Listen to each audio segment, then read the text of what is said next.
વાર્તા પાતાળ પ્રવેશ. જુલેહોર્ન. પ્રકરણ 1. કોઈ દિવસ નહીં ને આજે જ વખતે મારા કાકા આટલી ઉતાવળથી કેમ ઘેર આવતા હશે. હું અને અમારા ઘરમાં કામ કરનારા ડોશીમાં બંને નવાઈ પામ્યા. મારા કાકા જોહેનમ કોલેજમાં ખનિજશાસ્ત્રના પ્રોફેસર હતા. ખનિજશાસ્ત્રના તેમના જ્ઞાનમાં તેમની જોડે ઊભો રહે એવો જર્મનીમાં તો ભાગ્યે જ કોઈ હશે, પણ તેમનો સ્વભાવ ભારે વિચિત્ર.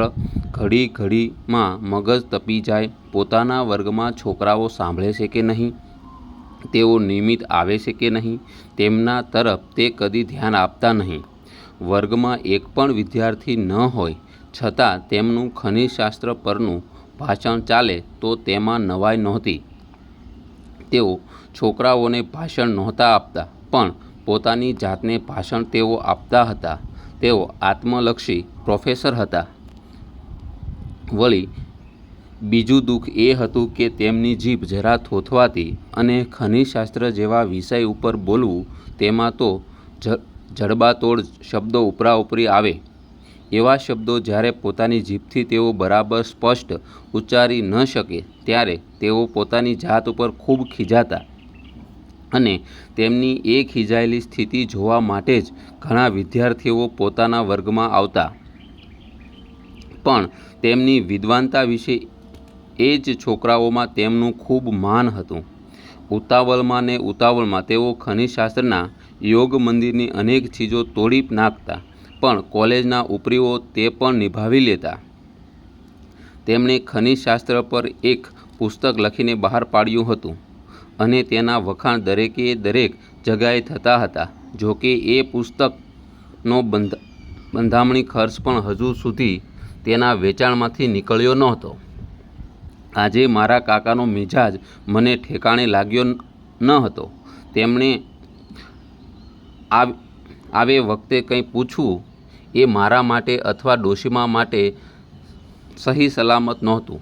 એ અમે બંને સમજી ગયા, અને જાણે કાંઈ જાણતા નથી એમ ડોશીમા પોતાના પાકયોગ મંદિરમાં અને હું મારા અભ્યાસના ઓરડામાં પેસી ગયા.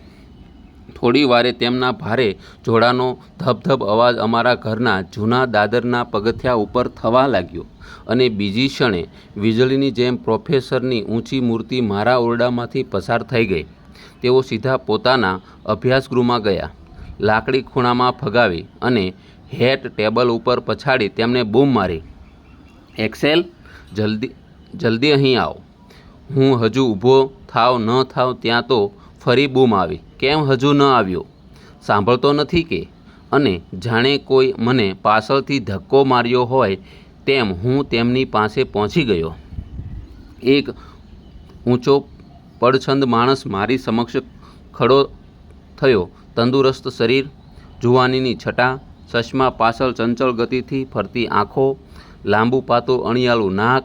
તેમની શરીર ઉપર તેમની ઉંમર કહી શકાય તેમ નહોતું. ખરી ઉંમર કરતાં 10 વર્ષ નાના લાગે એવા તેમનો બાંધો હતો. આ નાના સાદા ઘરમાં કેટલાય વર્ષોથી તેઓ રહેતા હતા. ગામમાં એક એકાંત લતાને છેડે આ મકાન આવેલું હતું. ઘરમાં પ્રોફેસર, એક કામ કરનાર છતાં ઘરના જ એક માણસ જેવી બાય માર્થા, અને પ્રોફેસરનો ભત્રીજો એટલે હું પોતે, એમ 3 જણા જ રહેતા હતા. મને ખનિજશાસ્ત્ર, પ્રાણીશાસ્ત્ર વગેરેનો ખૂબ શોખ હતો, અને મારા કાકા સાથે રહેવાથી મને તેનું વ્યસન થઈ ગયું હતું, એમ કહું તો ચાલે. અમારું જીવન ખૂબ સુખી અને સરળ રીતે ચાલ્યું જતું હતું.